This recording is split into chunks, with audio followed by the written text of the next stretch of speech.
शिक्षक भर्ती 2022 की जो प्रक्रिया है वो अंतिम स्टेज पर आ चुकी है। साथियों, लेवल 1 के जिला आवंटन हो चुके हैं। लेवल 2 में भी रिजल्ट आ रहे हैं और लगातार जिला आवंटन अभी वो भी ना स्टार्ट हो जाएंगे, क्योंकि जिस स्टेप में रिजल्ट आएंगे उस स्टेप में आगे सारी प्रक्रिया होने वाली है। और उस स्टेप में देखा जाए तो लेवल 1 की जो प्रक्रिया है वो सबसे आगे चल रही है, क्योंकि उन्हीं को सबसे पहले ज्वाइनिंग वगैरह मिलने वाली है। तो अब मैं ये जो बताने वाला हूँ ये लेवल 1 के तभी होने वाला है। लेवल 2 के भी रिजल्ट आएंगे तो उनके बाद जैसे जैसे जिस स्टेप में मैं ये सारी चीज़ें बता रहा हूँ उसी प्रकार लेवल 2 की भी होने वाली है। तो क्या वापस फिर से डॉक्यूमेंट चेक होगा, वो सारी बातें मैं और विथ ऑथेंटिक ऑर्डर के साथ बताऊंगा आपको कौन कौन से शपथ पत्र तैयार करने। अब आपको स्टाम्प पर भी कुछ शपथ पत्र तैयार करने होंगे, क्योंकि अब आपको जो है आपकी नौकरी फिक्स हो चुकी है। जो तो आपको फाइनली स्टाम्प पर शपथ पत्र तैयार करने किस किस प्रकार से काउंसलिंग कैलेंडर है, रिक्त पद सूची क्या है, परिवेदना किस प्रकार से वरीयता सूची बनेगी, किस प्रकार से रिक्त पद सूची, और सबसे बड़ी बात जो है ऑनलाइन ज्वाइनिंग की जो बात की जा रही है, तो आपकी ऑनलाइन ज्वाइनिंग भी कैसे होने वाली है, इस रिलेटेड जितने भी जो सारी बातें हैं वो कंप्लीट में ऑर्डर के साथ साथ आपको कंप्लीट सारी चीज़ें समझाने वाला हूँ। नमस्कार दोस्तों, एजुकेशन जॉब हेल्पलाइन की एक और हेल्पफुल और लेटेस्ट इंफॉर्मेशन वीडियो में आप सभी का स्वागत है। जैसा कि मैंने आपको ये पीडीएफ उपलब्ध करवाई थी, आप सभी ने अच्छे से पढ़ी भी होगी, लेकिन इसमें जो मोस्टली इंपॉर्टेंट बातें हैं वो सारी बातें मैं क्लियर करने वाला हूँ। इसमें वही बातें लिखी हुई है जो जो आपके मतलब मैंने आपको लगभग आप सभी जानते होंगे, लेकिन इसमें जो मेन बात जो रहती है कि आपको किन किन बातों का मोस्टली ध्यान रखना है, क्योंकि अब जो आपका डॉक्यूमेंट वेरिफिकेशन की जो प्रोसेस है वो भी आपकी फिर से हो रही है। तो यहाँ पर आपकी पॉइंट नंबर 2 और पॉइंट नंबर 3 में ये बात क्लियर हो जाती है कि जो आपका पात्रता जाँच का कार्य है वो जिला शिक्षा अधिकारी जो प्रारंभिक शिक्षा है उनके द्वारा किया जाएगा, और आवंटित अभ्यर्थियों को व्यक्ति से उपस्थित होने की आवश्यकता नहीं है। तो सबसे पहले आपका जो है डॉक्यूमेंट वेरिफिकेशन तो होगा, डॉक्यूमेंट चेक भी होंगे, लेकिन जो आपका डॉक्यूमेंट्स के सेट वहाँ जमा है उस हिसाब से एक बार जो जिस जिले में आवंटन हुआ है उस जिले का स्टाफ फिर से एक बार चेक करेगा कि आप उसके लिए एलिजिबल हैं या नहीं है। अगर किसी के डॉक्यूमेंट्स की कमी है तो उसको व्यक्तिगत उपस्थिति है तो पाबंद किया जा सकता है, बाकी किसी को भी वापिस जो है वहाँ पर नहीं बुलाया जा रहा, और आवंटित अभ्यर्थियों को जो है वो वहाँ की जो टीम रहेगी, जिले की जो टीम है वही खुद अपने स्तर पर जो सेट है उसी हिसाब से वेरीफाई करेगी। कुछ अभ्यर्थी की कुछ प्रॉब्लम होती है तो उसको व्यक्ति से उपस्थिति के लिए बोला जाएगा, बाकी सभी के लिए नहीं बोला जाएगा। और ये जो प्रोसेस है ये होने वाली है 14 से 16 तारीख के बीच में ये सारी प्रोसेसिंग हो जाएगी। उसके बाद जो है आपको अन्य राज्यों के जो अभ्यर्थी हैं उनकी जो डिग्रियों का जाँच है वो निदेशालय से दल है वो रवाना हो चुका है। और अभी क्या किया जाएगा, अन्य राज्यों के जो अभ्यर्थी हैं जो अन्य राज्यों से जिन्होंने योग्यता अर्जित की है उन्हें काउंसलिंग में सम्मिलित किया जाएगा, उनकी स्किल है वो भी बुक कर ली जाएगी। लेकिन उनके ज्वाइनिंग ऑर्डर जब जारी होंगे, जो मतलब मैं आपको बताने वाला हूँ 23 तारीख के बाद जो ज्वाइनिंग ऑर्डर जारी होने वाले हैं 24-25 तक, तो उस ऑर्डर में क्या रहेगा, वहाँ पर जो अदर स्टेट वाले उनके ऑर्डर जारी नहीं होंगे, और जो राजस्थान से जिन्होंने भी ली है योग्यता तो उन सभी के ऑर्डर जारी हो जाएंगे। और बाद में निदेशालय से जैसे जैसे लिस्ट मिलेगी ऐसे ऐसे बाद वाले जो अदर स्टेट वाले जो कैंडिडेट्स हैं उनको भी ज्वाइनिंग दी जाएगी। थोड़ा बहुत लेट होगा, बाकी उससे ज़्यादा कुछ ज़्यादा हमें प्रॉब्लम देखने को नहीं मिलेगी, क्योंकि जैसे जैसे वेरिफिकेशन की प्रक्रिया पूरी होगी वो सारी चीज़ें हो जाएगी। काउंसलिंग प्रक्रिया में जो है आपके जो दिव्यांग अभ्यर्थी हैं उन सभी को शामिल किया जाएगा, उनकी भी स्कूल बुक की जाएगी, लेकिन ज्वाइनिंग से पहले सीएमएचओ से उनका प्रत्यक्ष वेरिफिकेशन किया जाएगा। केवल नेत्रहीन दृष्टिहीन अभ्यर्थियों को ही मेडिकल बोर्ड से करवाने की जरूरत नहीं है। बाकी जो है रेट के माध्यमिक शिक्षा बोर्ड की वेबसाइट से मिलान करना वगैरह ये सारे काम है वो भी वहाँ पर कंप्लीट टीम है वो उसके हिसाब से पूरा करने वाली है। तो शपथ पत्र और उसकी भी बात करेंगे, लेकिन पहले हम शेड्यूल की बात कर लेते हैं, क्योंकि जो बेसिक से मैं जितनी भी सारी बातें कर रहा हूँ वो सारी उस शेड्यूल के अकॉर्डिंग ही होने वाली है। तो आपका ये जो काउंसलिंग कैलेंडर है ये आप यहाँ पर देख पा रहे हैं लेवल 1, ये जो है लेवल 1 की जो है काउंसलिंग कैलेंडर है। इसी प्रकार लेवल 2 के भी जैसे जैसे रिजल्ट आएंगे सभी के इसी प्रकार से काउंसलिंग कैलेंडर जारी किए जाएंगे। तो सबसे पहले आपके जो है 14 से 16 के बीच में 13 तारीख को तो सभी डीओ से जो है बीकानेर बुलाया गया, वहाँ पर 13 तारीख को सभी डीओ के कर्मचारी हैं या फिर जो भी अधिकारी हैं वो वहाँ जो आपके जिले के जो फॉर्म है वो लेकर जाएंगे, और वहाँ से सेट जो फॉर्म है जो दस्तावेज है वो सारे प्राप्त करेंगे सब चयनित अभ्यर्थियों के दस्तावेज 14 से 16 के बीच में जिला स्तर पर उनकी जो है पात्रता उनकी जो परीक्षण किया जाएगा वो सारी चीज़ें की जाएगी। उसके बाद 16 तारीख को इसकी जो अंतिम सूची तैयार की जाएगी, मतलब जिला स्तर पर डॉक्यूमेंट की जो चेकिंग करना वगैरह वो सारा करके 16 तारीख को जो अंतिम जो पात्र अभ्यर्थी है उनकी सूची है वो तैयार कर ली जाएगी। उसके बाद फिर प्रारंभिक शिक्षा वापस वही है 16 और 17 को काउंसलिंग है तो उपलब्ध करवाया जाएगा, और 18 तारीख को क्या होगा, रिक्त पदों की जो सूची है वो जारी कर दी जाएगी विभाग की तरफ से। यहाँ पर इन स्कूलों में इतने हमारे पास नवचयनित जो नियुक्ति के लिए आवेदन है, जिलेवार आवेदन है वो तो आपको पता ही है कितने जिले के लिए कैंडिडेट्स हैं, और इतने हमारे यहाँ रिक्त पद है वो आपको सोशल मीडिया के थ्रू मिल जाएगी।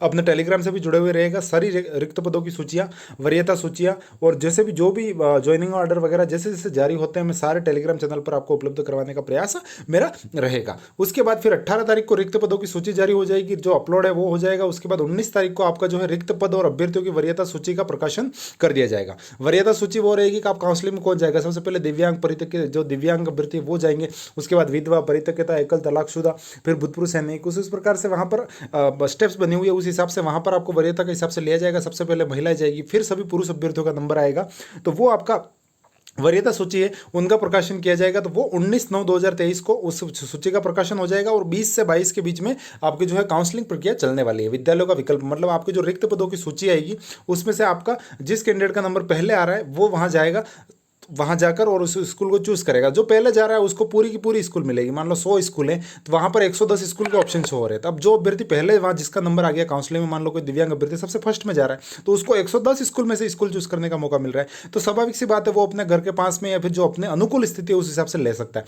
अब जैसे जो बाद में जा रहा है, अब जैसे जिसका 51वां नंबर है वरीयता सूची में, तो वो उसकी क्या होगी, 110 में से 50 स्कूल ऑलरेडी बुक होगी। अब उसकी जो बची हुई 60 स्कूल है उसी में से लेना होगा। और मान लो 90-91 जिसका नंबर है तो उसको फिर 20 स्कूल बची वही लेनी है, और लास्ट वाला नंबर है तो उनको जो स्कूल बचे उस हिसाब से लेनी है। ये पूरी काउंसलिंग की एक प्रक्रिया होने वाली है और आप जो विद्यालय आप चूज करेंगे उसको लॉक कर दिया जाएगा और आपके नाम का फिर वहां पर क्या होगा, ऑर्डर जारी हो जाएगा। 20 से 22 तारीख के बीच में ये प्रत्यक्ष काउंसिल की प्रोसेसिंग होने वाली है और काउंसलिंग के लिए ऑर्डर मिलेंगे। वरीयता सूची अनुसार आपकी काउंसलिंग प्रक्रिया होने वाली है और आपको स्कूल की सूची जो रिक्त पद जैसे ही आते हैं तो आपको फिर अपने वरीयता अनुसार आपकी स्कूल की लिस्ट है आपको वो भी बना लेनी है, क्योंकि आपको 50 अगर आपका वरीयता में अच्छा खासा नंबर नहीं है तो आपको अच्छी खासी लिस्ट एक बना लेनी है कि मैं ये नहीं मिलेगी तो ये लूंगा, ये नहीं मिलेगी तो ये लूंगा, इस हिसाब से, ताकि आप वहाँ जब काउंसलिंग के लिए जाएंगे तो आपको काफी सुविधा रहेगी। जिला स्थापना समिति से अनुमोदन हो जाएंगे और 23 से 26 और फिर आपके आदेश जारी करके आपको ज्वाइनिंग दे दी जाएगी। दूसरी बात यह है कि विद्यालय में जो है आपको ऑनलाइन कार्यक्रम करना। ऑनलाइन कार्यक्रम कोई स्पेशल नहीं है, अभी सारी चीजें होती है जैसा जो भी स्टाफ होता है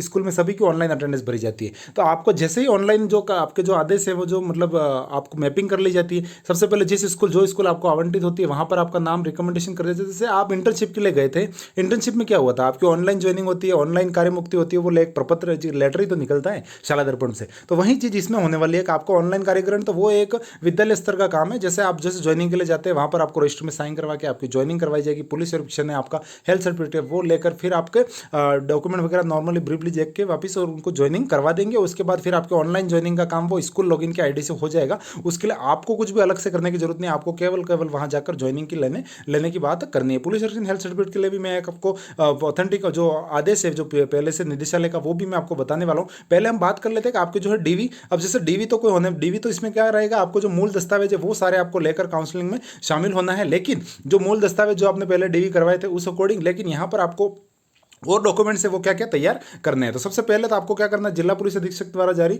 पुलिस वेरिफिकेशन करवाना है और उसके बाद हेल्थ सर्टिफिकेट है वो आपको तैयार करना है। और वो आप अभी आप तैयार कर सकते हैं, आपके पास अभी आराम से 10 से ये 15 दिनों का बीच में जो समय है ये पूरा समय मिल रहा हुआ है। लेवल 1 वालों को इसी प्रकार से सभी को समय मिलेगा। तो इस हिसाब से ये पुलिस वेरिफिकेशन और हेल्थ सर्टिफिकेट आप तैयार करेंगे। हेल्थ सर्टिफिकेट आपको जिला स्तरीय हॉस्पिटल से ही तैयार करना है, आप किसी ब्लॉक स्तर के हॉस्पिटल से तैयार करेंगे वो वैलिड नहीं होगा, इस बात का आप ध्यान रखेंगे। अब आपकी बात आती है स्टाम्प कौन कौन से तैयार करने। 1/6/2022 को अथवा उसके पश्चात संतान उत्पत्ति जो है संतान 2 से ज्यादा नहीं है, इसका एक शपथ पत्र देना होगा 50 रुपए के नॉन जुडिशियल स्टाम्प पर आपको देना होगा। आप स्टाम्प वाले के पास जाएंगे वो ऑटोमेटिकली टाइप करके दे देगा। पिछली बार आपने दिए थे सभी ने, अपन ने क्या नॉर्मल पेपर पर दिए थे। तो अब आपको फाइनली सिलेक्शन हो रहा है तो आपको 50 रुपए के स्टाम्प पर ये एक तैयार करना है कि मेरे 2 से ज्यादा संतानें नहीं है या फिर है या जो भी है उस आशय का एक स्टाम्प पत्र है जो आप वो तैयार करेंगे। दूसरा एक स्टाम्प जो निर्धारित प्रपत्र में, इसमें मतलब इसको स्टाम्प पे नहीं लेना है, धूम्रपान मद्यपान गुटखा सेवन नहीं करूंगा, इसको आप नॉर्मल फॉर्मेट पे आप तैयार कर सकते हैं, इसको स्टाम्प पर करने की जरूरत नहीं है। धूम्रपान मद्यपान गुटखा सेवन नहीं करने का, एक भारत के संविधान के प्रति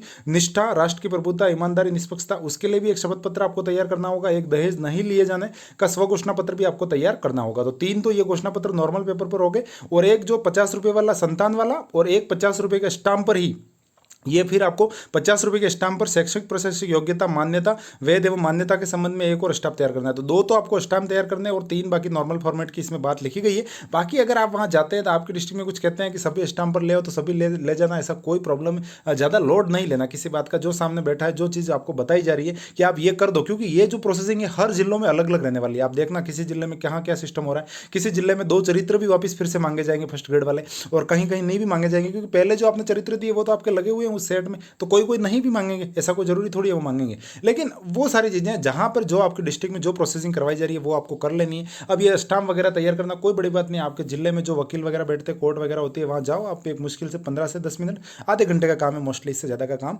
नहीं है। आपको किसी प्रकार का कोई लोड नहीं लेना, बस आप फेलुसिएशन हेल्थ सर्टिफिकेट टाइम से तैयार कर दो। बाकी ये स्टाम्प वगैरह ये सारे मैंने आपको बताए, उस अकॉर्डिंग आपके तैयार हो जाएंगे। 2 चरित्र प्रमाण पत्र भी फिर से मांग रहे फर्स्ट ग्रेड वाले, तो फिर से तैयार कर देना, फिर ले जाकर दे देना, कोई फर्क नहीं पड़ता। 2 पहले पहले से लगे हुए, 2 फिर से लग जाएंगे, 4 हो जाएंगे।